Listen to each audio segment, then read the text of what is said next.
everyone! Welcome to my mini vlog. Karon magpakaulo na pod mi, manaya na pod mi otro. Kay highly requested ang among kaanyag. Bitaw, I love dancing manggod, bisag dili ko love sa dancing. So diri nga video, gitabangan ko sa akong amiga nga si Lovely Pointes. Nganong gitabangan ko? Na late man kog abot. Kay nganong na late kog abot?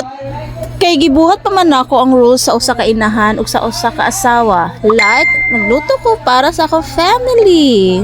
So mao ni gitabangan ko ni Miss Lovely. Dali ko niya fix akong headdress yang gitaod. Unya na makeup na ako kay Sir Miss Ryan Neri Dictado.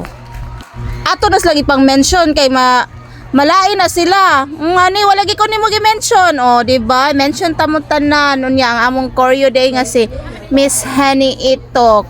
So magpakaulaw mi ron, but bisag magpakaulaw mi basta importante nalingaw mo. Nalingaw ba mo? Or wala? Or ako ray nalingaw na sige ko katawa while gasayaw.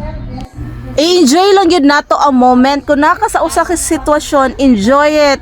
And the rest or everything will follow, diba? So yun ana ra gyud ang life. Kung unsay mong sitwasyon ron, enjoy it. Kay mausab ra gyud ang dagan sa atong kinabuhi.